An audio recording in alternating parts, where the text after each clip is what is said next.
Hi, and welcome to Zed Connect. Today what we're going to do is we are going to talk about the ELD mandate. But no, we're not going to walk through all the regulations and all that. You guys have already seen enough, social media, print, FMCSA, talk. No. What we're going to talk about today are the most frequently asked questions that have come up over the last year regarding the ELD mandate. As everybody knows, the mandate is going live in about 10 days, so on December 18th, 2017. And we here at Zed Connect want to make sure that you have a clear understanding as to what the regulations are about and clear up any confusion that you may have before the ELD mandate goes live. So just to remind you, you guys are always welcome to go to Zed Connect's YouTube channel. On there, we have some great information with regards to the hours of service regulations, the ELD mandate regulations. Also, we're also creating a new playlist called ELD FAQ, or Frequently Asked Questions, where we pretty much provide individual videos about 10 minutes apiece on the most frequently asked questions about the ELD mandate. So you guys are welcome to check those out anytime on YouTube, play them on your phone, play them on your tablet while you're driving, just so you guys can become more knowledgeable about the ELD mandate before it goes live. So, let's go to get started. So today we're going to be talking about the first set of questions most frequently asked on social media, print media, from FMCSA's road shows, from the truck shows, and also feedback from frequently asked questions from inspection officers during roadside. That's pretty interesting. So let's go get started.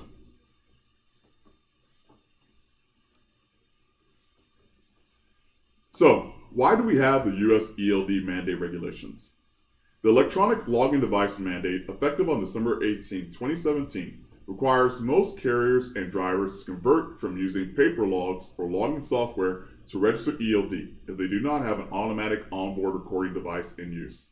That means if you're currently using paper, you're required to go to an ELD, period. And to those drivers using AOBRDs, guys, pay attention to this piece. Prior to the mandate's effective date, we'll only be able to keep using them for 2 more years until December 16th, 2019. Hope you guys heard that very carefully. If you guys currently have in your truck an AOBRD in place before December 18th, 2017, then it is okay to keep using it and you do not have to replace it with an ELD until December 16th, 2019. That means you cannot just go store a bunch of AOBRDs in your storeroom or your warehouse and install them after the mandate date. No, because they are no longer valid. Your trucks after that point, December 18th, 2017, have to have an ELD in place if you have not installed an AOBRD before that date. I hope you guys understand that. Next, it's a mandate that has led to a lot of questions with the government continuing to clarify and tweak over and over the last year, and especially over the last few months. For example, 3 weeks ago, FMCSA announced that there's a new exemption available for the agriculture industry. So for those guys who are in the agriculture industry, I would heavily recommend that you contact your state's Department of Transportation or check the FMCSA or the Federal Motor Carrier Safety Administration's website for more about the agriculture exemption for the ELD mandate. So the great thing is, we've decided, instead of having you guys go through all that media and talk and all that stuff, we've endeavored to find answers to the most common questions that arise from the FMCSA's training roadshows, print media, questions from drivers, questions from owner-operators, fleet owners, managers, and even social media, starting with the basics of the ELD mandate. And as I noted before in our introduction, we've created a YouTube playlist on our Zed Connect YouTube channel called ELD FAQ, where there will be about 7 different videos, about 10 minutes apiece, that you guys are welcome to play at any time to help you guys become more knowledgeable on the ELD regulations. But each of those videos all cover the most frequently asked questions, especially the basics on the ELD mandate, that it's very important for you guys and ladies to understand. So let's go get started. So what is an electronic logging device? An ELD, or electronic logging device, is a recording device that records vehicle parameters through its synchronization to the vehicle's engine control module, or ECM. In plain English, it means we plug in an adapter into your 9-pin or 16-pin port in your truck in the front, usually under the dash, and that piece of hardware connects to your vehicle's engine computer in order to pull vehicle data. And we use that vehicle data plus your location data and your driver information in order to help you become ELD compliant. Now, the key thing here is it allows for entries related to a driver's record of duty status to show compliance with hours of service regulations. This is very important. This is what an ELD or electronic login device is, and why it is key for meeting not only the mandate, but making sure you guys always do your hours of service properly. Next question. How is an ELD different from e-logs currently in use?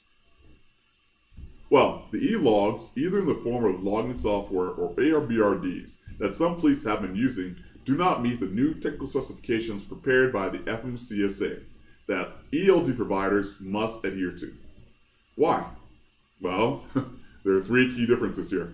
The first is ELDs, or electronic logging devices, now provide a consistent and more standardized specification for data provided to inspection officers during roadside inspections. Now keep in mind, if you look at the FMCSA's approved vendor list or self-certified vendor list, there are over 100 ELD vendors to choose from. Even though they may have different hardware and look and feel and different connections, it doesn't matter. They're all supposed to be producing the same output file that's required by regulations for roadside inspections. Second, the biggest difference. The ELD specification incorporates what are called edits and annotations, and does it in such a way that if a driver's record of duty status needs to be corrected or edited, they can do that under certain situations.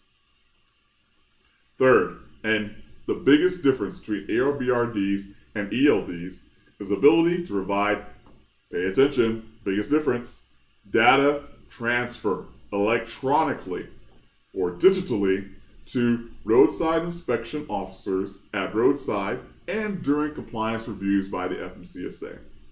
This process, per the FMCSA, enables more accurate and faster roadside inspections than having an inspection officer look at your handwritten paper logs. It's a big difference. We're moving from paper to digital.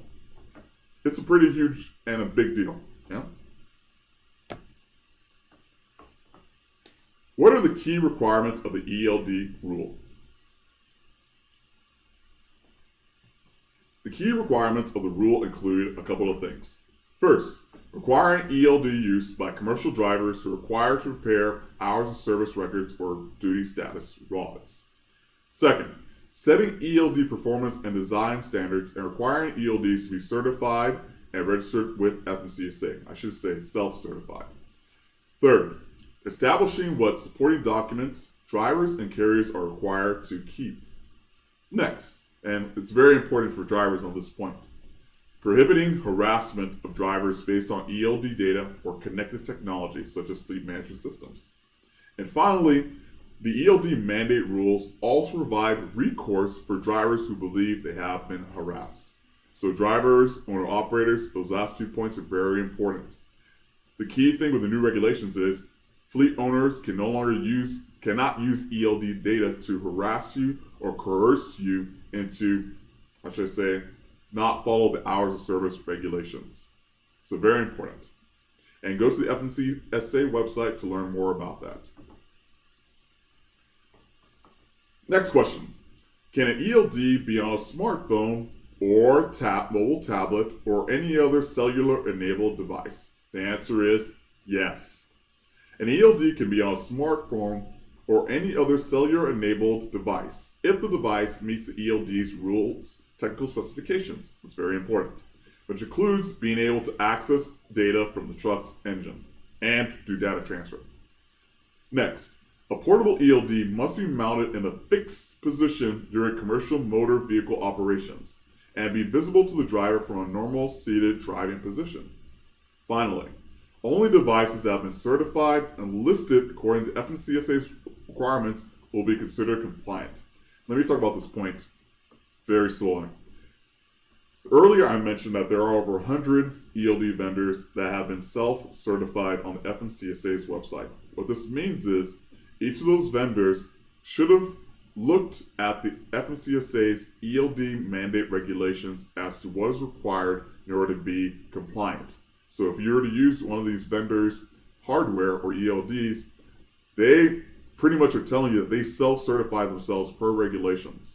So I would heavily recommend that you guys understand the regulations, and when you're testing, make sure they actually meet regulations, because it's on you at the end of the day if that device is not compliant.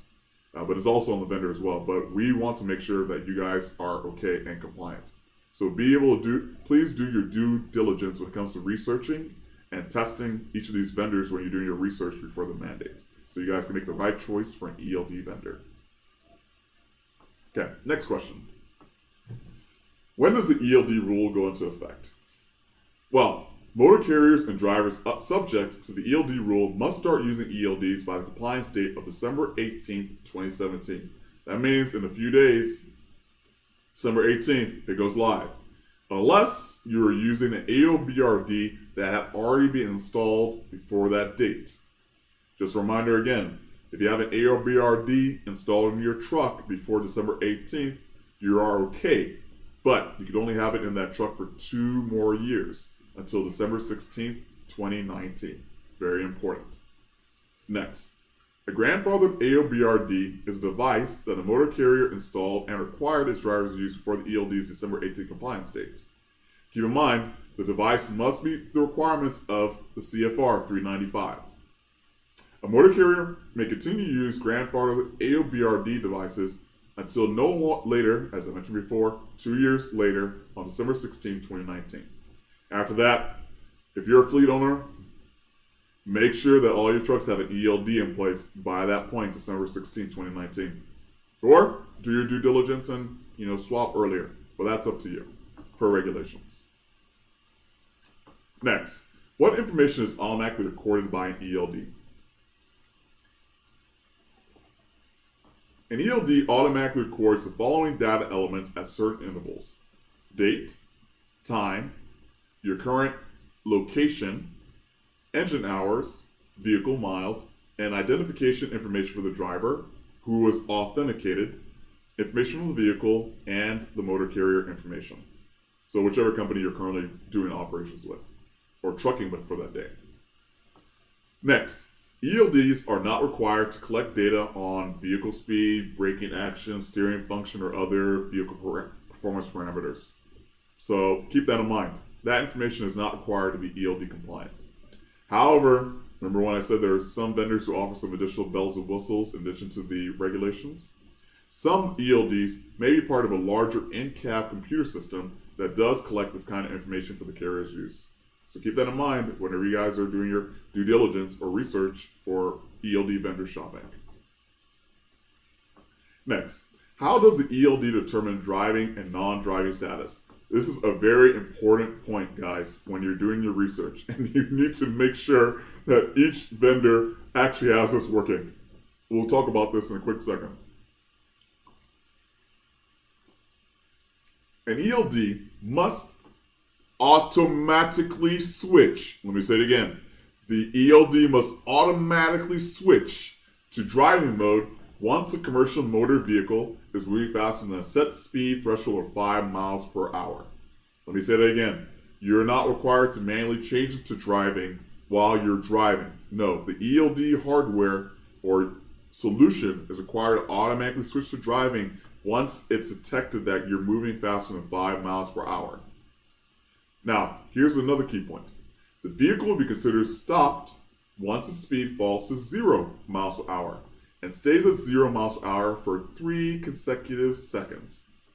Now, when the duty status is set to driving and the CMV has not been in motion for 5 consecutive minutes, very important point. It's one thing to be able to automatically switch from off duty or on duty to driving. It's another that's required to be able to switch from driving to on duty. Well, let's talk more about that.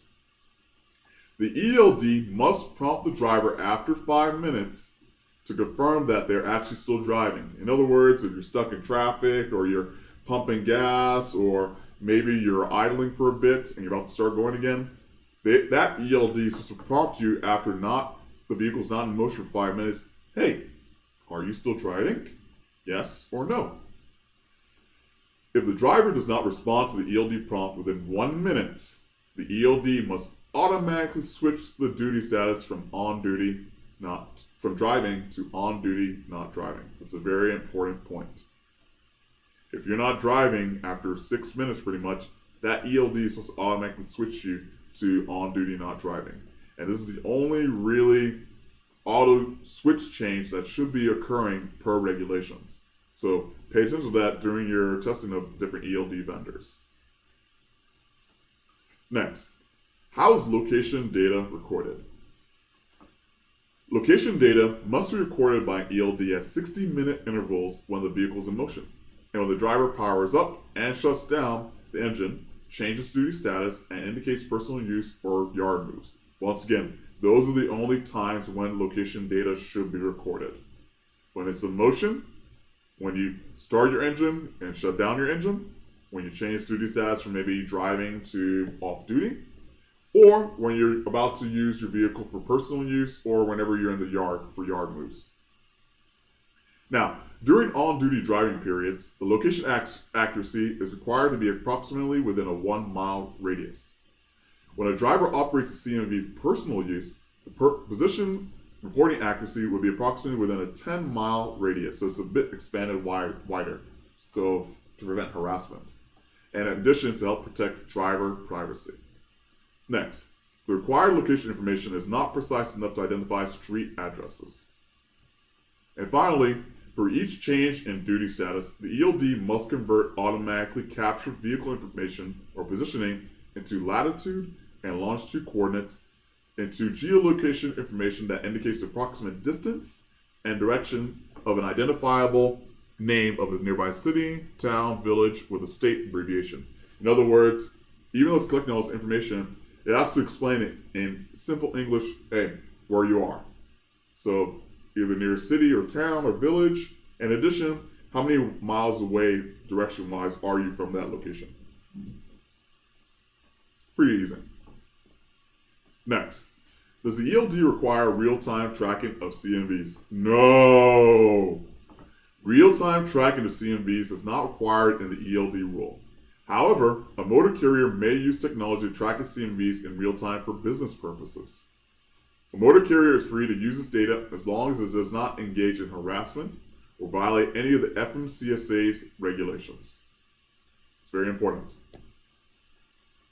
Now, next question. How should an ELD record a driver's hours of service when they're operating in other countries such as Canada or Mexico? So if you're doing intra-country commerce between multiple countries, I would pay attention to this question. It's been asked a lot. Now, the FMCSA says the ELD provider may tailor the device to its customers' needs and operations to assist them in accurately monitoring drivers' hours of service compliance in accordance with the hours of service standards of the country operated in, such as cross-border operations. Take, for example, Canada. Canada presently does not have regulations requiring the use of an ELD, but it's coming. But they are in the process of developing the framework of such a regulation, just like the US ELD mandate. Canada does allow the use of AOBRDs, and it will accept AOBRD or ELD generated logs from drivers using devices. Be aware that US regulations do not require an ELD device to be compliant with another country's regulations. That's very important when you start asking these questions to these vendors or when you're doing your research or due diligence. So while a device may be compliant with the US rule, it may not be compliant with any regulations Canada may eventually produce soon. So it's very important that you check with the ELD vendor or supplier to verify the device in question will comply with Canada's rules. It's very important, especially for those folks who do cross-border trucking operations. And that is pretty much it regarding our first set of most frequently asked questions about the ELD mandate. I hope you guys were able to enjoy this session or show today. Like I said, this is going to be part of our YouTube channel, so Zed Connect's YouTube channel. and it will be part of a playlist that you guys are welcome to play back as much as you want, or binge watch or binge listen to as much as you want. The first of 7. So some quick thank yous and references that were used. First, of course, we reference the FMCSA, as always, their regulations, and especially the many training road shows and Q&A sessions that they did at the trucking shows during this past year. Second, I'd also like to give a special shout out to the Indiana State Commercial Vehicle Enforcement Division and their many Facebook Live sessions produced by Officer Brent Hoover. If you guys haven't had a chance to take a look at that, Officer Brent Hoover provides amazing Facebook Live sessions on the ELD mandate from an inspection officer perspective, and we leverage his responses for this set of video sessions as well. And last but not least, print media and social media, especially truckinginfo.com. Truckinginfo.com did a lot of work in working, and not only talking with the ELD vendors, but also FMCSA and pulling past quotes from them in order to produce a top 70 questions list of FAQ frequently asked questions. So if you guys have had a chance, go to their website, check them out, especially on social media. It's a very comprehensive list. But once again, great resource. And that is pretty much it. Thank you guys very much for your time. Please do your best to do your due diligence, research all those ELD vendors, make sure you pick the ELD that you're comfortable with, but most importantly, meets the ELD requirements as stated by FMCSA. So when December 18th rolls around and you guys have that first roadside inspection with that inspection officer during the 18th or after, you can feel confident that you are ELD compliant. Thank you, as always, and please be safe while on the road. Thank you.